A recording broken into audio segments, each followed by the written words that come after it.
Where is it? Uptown. I'll just get it moving. Yeah. That'd be good to see it live. It goes over on the left. Yeah.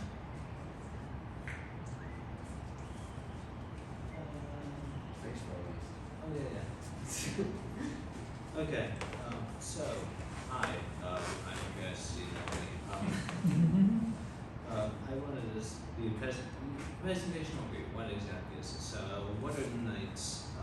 The Knights' previous impacts, the Order's previous impacts on the nation and the world, brief history of the college, and then the council's relation to it, and then the history of our council. So, Order began in 1882. Most of you know this story around then. It was founded in Michael McGivney as a response to the growing fraternal societies that were oftentimes unethical and anti-Catholic.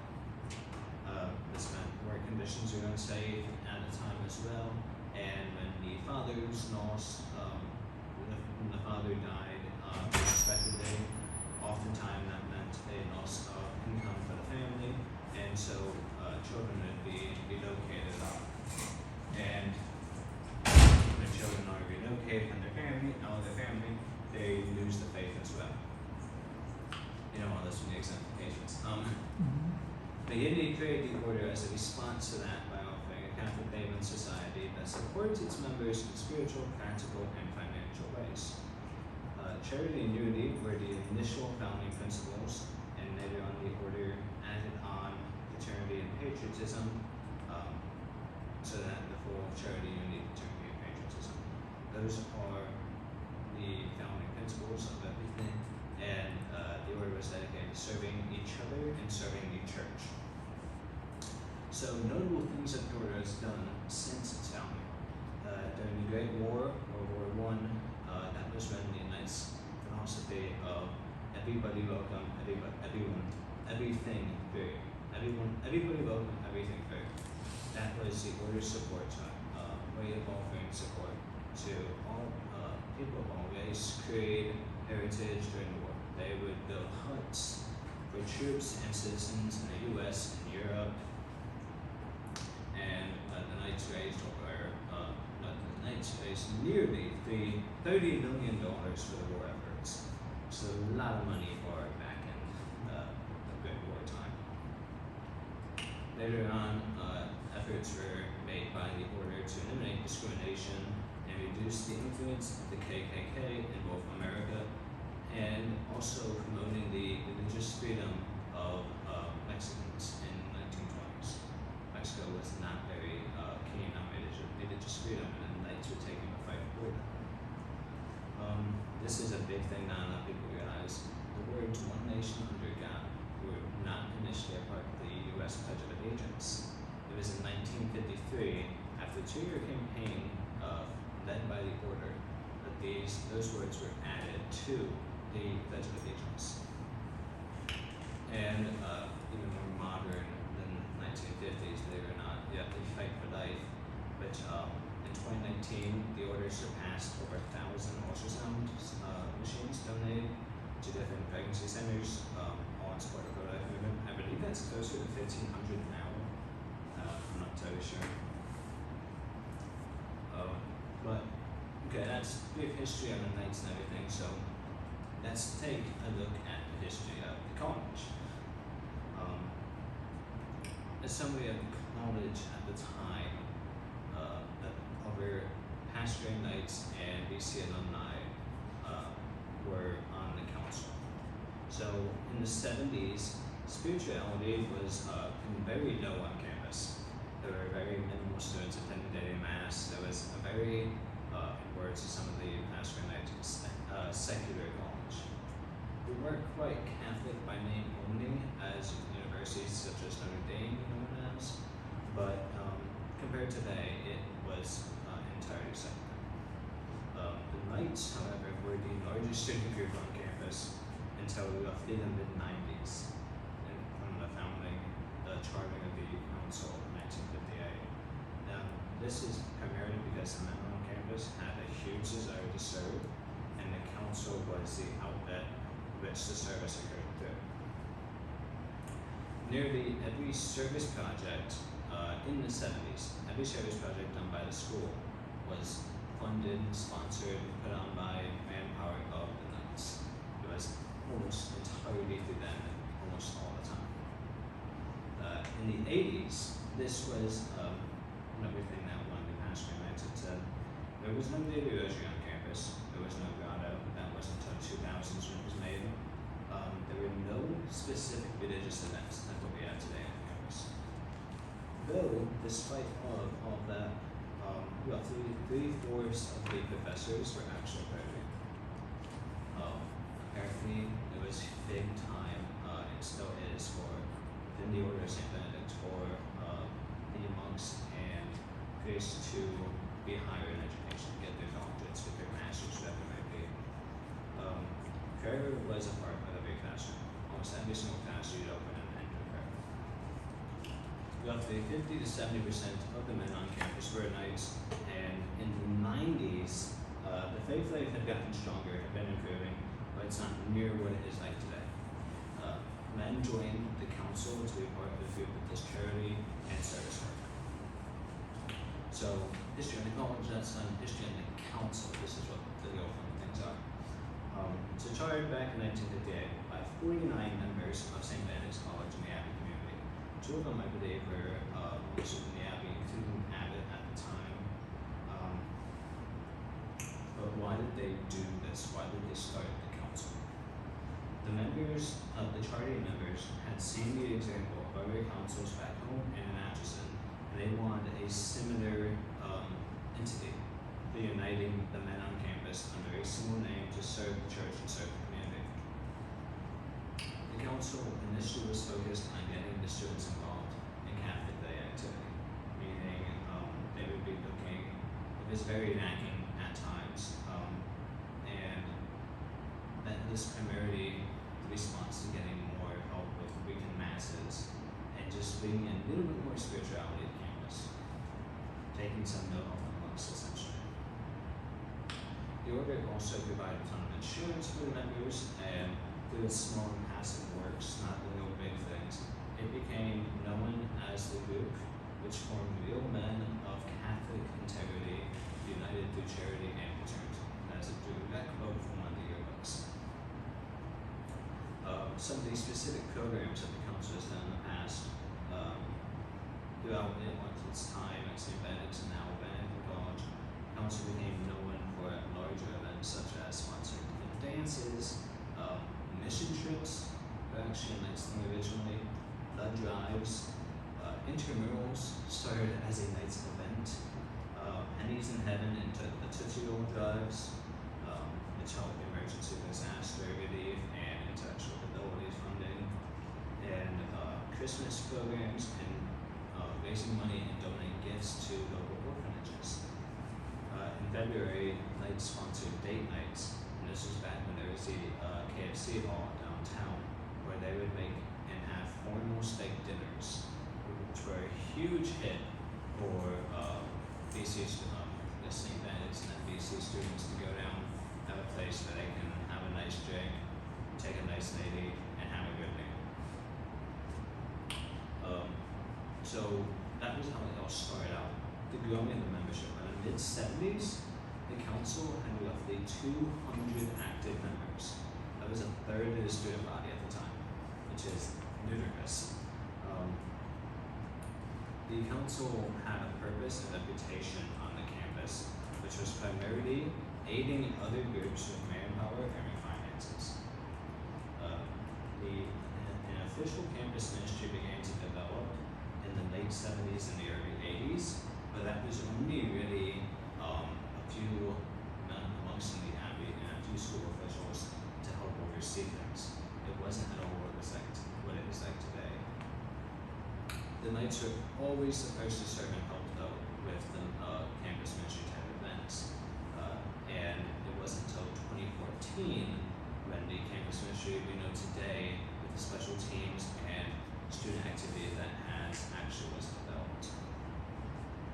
In the late 90s, the council became known as, by the students and the school administration, as a fraternity of men that get together help serve the church community in various ways. That is a good quote from Pastor named Matthew, which I believe he was from the 80s. The members of the council, they saw needs on the campus in the Atchison community, and they set out to find solutions to those needs. In 1973, the council wanted to build a more college community, so what did they do? They rented a bus and sponsored a trip down to KC for Royals, to a tour Royals game. In 1986, the council compiled a complete student telephone directory of student telephone numbers so that they could better keep in touch more effectively during summers. The council threw many parties and keggers. That was a thing that we were known for, drinking age was only 18 back then. And these parties or gatherings, they served as fundraisers that funded almost everything the council did. There's student fundraising, students giving the money with the program put on by the students. In 1988, the council saw a home in Atchison that needed shingling. They put the money together and got the work put together to a shingle house. 1990, the Knights were recognized on campus as the group that enhanced responsibility and culture. That's a big one. The Knights were recognized on campus as the group that enhanced responsibility and culture. In 1991, parents could actually order birthday cakes for their children on the campus here, and the Knights would bake, frost them, and deliver them for a happy birthday. And then later on, this was one of the more recent things in the past 20 years, probably like 15, the Knights, collaborated with the local councils for Habitat with the Community House Club. So, some of the programs that are still present today, but now a lot of events that were Knights events are no longer events that the council does, but other groups have stepped up and taken control, taken priority over. That includes the blood drives, which the nursing department does, campus ministry does, the Hungry Coalition, the Skipping Meal, that was actually initially a Knights project. Skipping will be an event that happened twice a semester, and sometimes only twice a year, that would fundraise to help give food to needy, and Knights were the leading group to do Meals on Wheels as well. The Little Sister, Little Brother program, which is very similar to I can't think of it now, Boys and Girls downtown. Prayer and abortion protest trips, that was something that the Knights started as well. Very much respect that as a roots within the Knights Council. Even in the 70s, there was a lack of energy at sports games, and so guys on the council got together and formed the very first pep band to be doing music at basketball and football games, which I also found insane to think of. Now the current projects, obviously, you guys know we still do study mugs that actually originated back in the early 2000s as final goodie bags that the council would make for all the students. Parents could help out, make notes and other things. Past 2 years, we've donated over $5,000 to cover that effort, so that's not that. And then we do the breakfast, family meals, yeah. So, why am I telling all of this, right? The Knights Council and the Knights as a whole have always been means of forming Catholic leaders. Over time, the council became known as this by the student body, by the administration, as the group, the organization to join if you want to become a Catholic leader. All the events that we're doing by the council, especially the ones closer to its original charter date, are entirely student-led and developed. There's no outside help. It's students doing work for the students. Leadership as council officers meant not only overseeing the council activities and finances, but also working with the Supreme Council, as our lovely Grand Knight here knows can be a pain sometimes, and other councils on a national, state, local level, all these things. Council committees are also a huge formation of leadership because now you're overseeing the programs that are happening. council has received over 75 awards for the work it has done since 1958. That's over one award per year. 6 of these were the top award for recognition among college councils. I was saying college council award. First place, we got the first and second one of those awards ever to exist. And then we proceeded to get it in the next 10 years following those first 2. We got another 4 times. We have not gotten it since. I wanna say I get back. We've gotten second and third, but I wanna get number 1 back. The leaders and men who were on the council were taught skills which helped them in their careers after graduating as well. The council was a way of forming Catholic men in ways that would teach them how to be active and faithful Catholics even after they graduate BC. Which I know from the guys in here, it's hard to always be committing to things 100%, and the council is very practical ways that you can do work, do service. You know what I mean?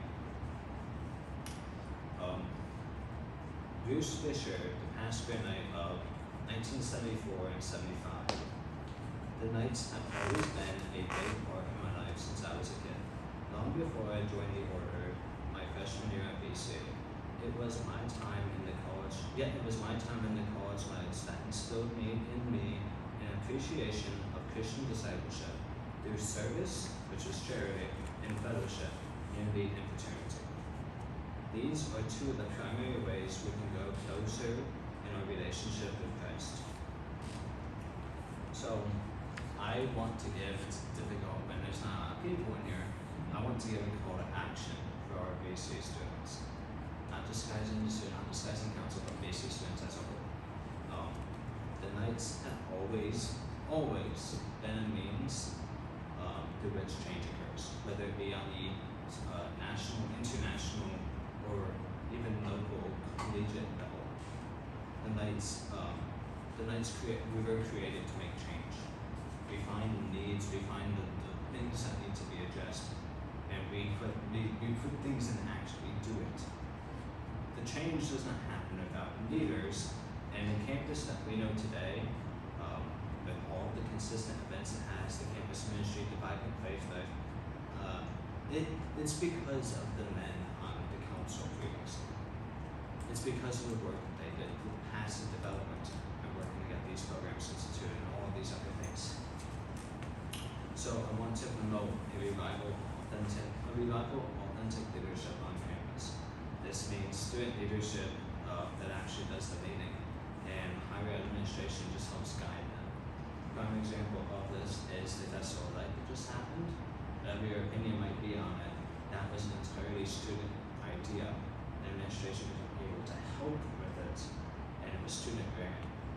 I want to see more of that because that's how you get authentic leaders. I believe though this can happen most effectively through the council, so take notes if you are recruiting in the future. Being a knight does not take away the other things that we are. I encourage all the guys in the council, us officers, so it's difficult, but to take part in other groups and events, be representatives for those groups of the council, and be representatives of the council to those groups.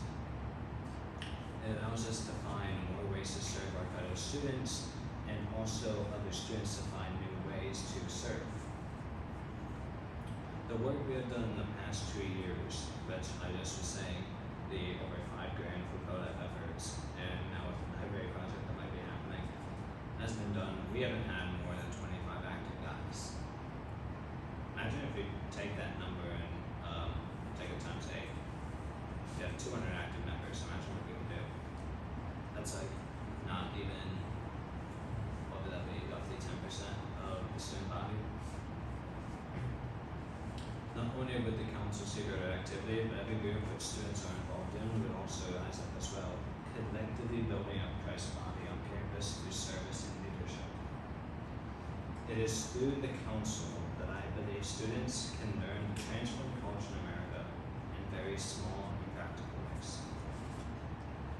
So, I want to give my peers a call to action to seek leadership once a need is found. Don't just sit and wait for it to get fixed. No. Get to work with each other and become the solution. And I want to get a call to administration, maybe difficult. There's not many of that in here. A call to administration to help the students who want to become guides to support these student leaders. I feel like we should promote a culture on campus which encourages and aids students who want to lead. This means that the various student leaders and campus administration are communicating constantly to help avoid conflicts, make every event more successful. The blood drives are my best example of this. This semester, the blood drives are 1 week too close for a student to donate at the first one and the second. Last fall, they were 3 days too close. Now, it's an outside organization, but if you have a different way of communication, working together with these groups, we can avoid this conflict and overall have everything be more successful and more lives helped. It wasn't a problem when the Knights were in charge of blood drives, though. Not saying we have to take control of that again, but rather let's remove all the labels on these events. We can have the distinction of a sponsoring group, a sponsoring individual, whatever it is, but by putting labels on things, all we are doing is creating competition. Oh, this is now all of a sudden, this group has to find out how we can get more people to sit in this group, instead of the two groups collaborating to do things together and work to have a more effective program, a more effective service project. If we unite more under the single name of Benedictine College, I think that'd be a tremendous way to better serve the community as a whole and get more people active in all service projects. And then finally, Knights teaching to evangelize. This is probably not what you were expecting to be said at this talk. How do the Knights of Columbus teach us to evangelize? Do you guys have an idea? I'm already wondering, because I'm going to give you a little bit of key into my efforts of recruitment. Again, recruitment is a word I've had to use, but it's what I will use for right now. I've been, for the past 3 years, I've got the most people into the council. I'm the council, and most people into the order in almost the entire state of Kansas, I think, for the past 2 years at least. So, fundamentally, let me ask, what is evangelization? It is bringing others into the church, right? If you take out the church, the faith element of evangelization, what is it? Recruitment. This could be an idea for, okay, if there's the National Guard recruiter, that insurance agent, campus ministry events, whatever it might be. You want to tell me, Justin, what's your favorite sports team? Philadelphia Michael, Phillies. what's your favorite sports team? Philadelphia Phillies. The what? Philadelphia Phillies. Why should I be a fan of the Phillies? Because they have like 5 different superstars on the team. They hit like 60 home runs last September, and they're just a great team that's really got a lot of. You were working to convince me to be a Phillies fan. Yeah. We get to know each other. You begin to share your love for the Phillies with me, and now I might actually be considering becoming a Phillies fan. It's a little stupid of an analogy, but you know what I mean. Evangelization is nearly the exact same process. So why is evangelizing so hard? All of us as Catholics are called to do so, and it's, in my opinion, it's not easier than people might think.